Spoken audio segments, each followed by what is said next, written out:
क्या आपने कभी सोचा है, मृत्यु के उस अंतिम क्षण में जब जीवन की सारी स्मृतियां एक एक कर आंखों के सामने आती है, तब सबसे अधिक महत्वपूर्ण क्या होता है? धन, परिवार, प्रतिष्ठा या कुछ और गहरा जो इन सबके पार है? अर्जुन के मन में भी यही प्रश्न उठता है।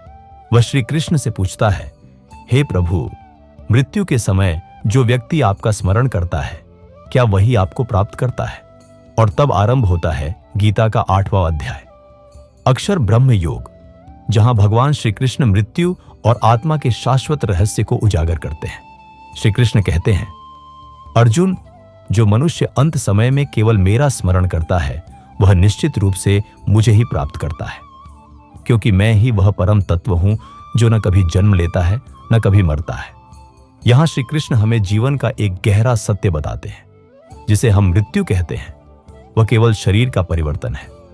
आत्मा न जन्म लेती है न मरती है, वह केवल एक शरीर छोड़कर दूसरे में प्रवेश करती है, जैसे कोई वस्त्र बदलता है।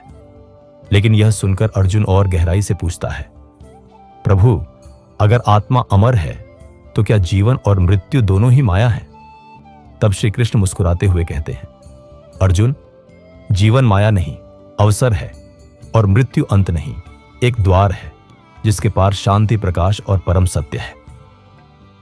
इस अध्याय का सार यही है कि जिसका मन अंत समय में स्थिर और भगवान में लीन होता है, वह उसी परम तत्व में विलीन हो जाता है। भगवान कहते हैं, अर्जुन, जैसे तुम जिस वस्तु का स्मरण करते हो, वैसा ही तुम्हारा अगला जन्म होता है। इसलिए जीवन भर जो सोचते हो, वही तुम्हारा सत्य बन जाता है। यह वाक्य हमें झकझोर देता है, क्योंकि यह बताता है कि हमारे विचार ही हमारी नियति है।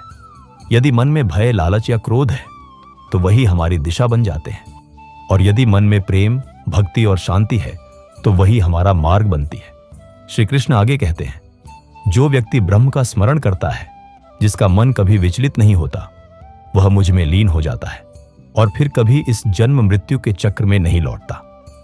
यहां श्री कृष्ण हमें बताते हैं कि सच्चा योग वही है जो मृत्यु के भय को समाप्त कर दे, क्योंकि जब हम समझ लेते हैं कि आत्मा अक्षर है, अविनाशी, अजर, अमर, तो फिर मृत्यु हमें डरा नहीं सकती।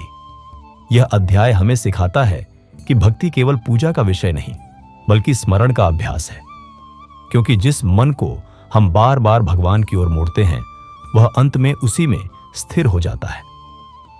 श्री कृष्ण कहते हैं, हे अर्जुन, जो व्यक्ति मुझे हृदय में धारण करता है और प्राण त्यागते समय मेरा नाम स्मरण करता है, वह कभी पुनर्जन्म नहीं लेता।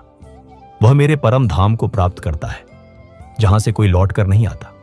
यह परम धाम कोई स्थान नहीं, बल्कि एक अवस्था है जहां आत्मा पूर्णतः शांत है, जहां कोई चाह, भय या मोह नहीं बचता। वहां केवल एक ही सत्य है, परम ब्रह्म।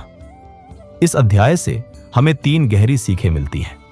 पहली, जीवन का हर क्षण अंतिम क्षण की तैयारी है। हम जैसे जीते हैं वैसे ही मरते हैं, और जैसे मरते हैं वैसे ही पुनर्जन्म लेते हैं। इसलिए हर क्षण को ईश्वर के स्मरण में बिताना ही सच्चा साधन है। दूसरी, मृत्यु अंत नहीं, परिवर्तन है।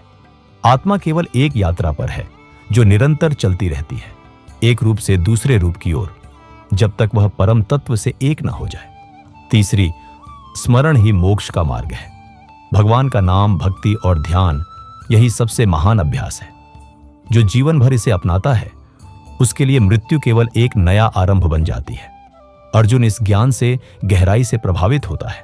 वह कहता है, हे कृष्ण, आपने मृत्यु का भय मिटा दिया। अब मैं जान गया कि सच्चा जीवन वही है जो भगवान की याद में बीते। और श्री कृष्ण अंत में कहते हैं, अर्जुन, हर सांस जो तुम लेते हो उसमें मैं हूं, हर विचार जो तुम सोचते हो उसमें मैं हूं, हर प्रकाश की किरण जो तुम्हें छूती है वह मेरा ही अंश है। इसलिए मृत्यु से मत डरो, बल्कि उसे ईश्वर से मिलने का अवसर मानो। यही है अक्षर ब्रह्म योग का सार। जीवन की सीमाओं से परे जाकर आत्मा की अनंतता को पहचानना, क्योंकि जो इस सत्य को समझ लेता है, उसके लिए जीवन और मृत्यु दोनों एक ही ज्योति बन जाते हैं।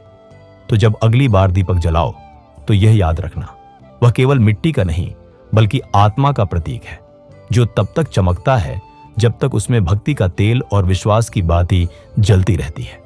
और यदि यह संदेश आपके हृदय को छू जाए तो कमेंट में लिखिए जय श्री कृष्ण।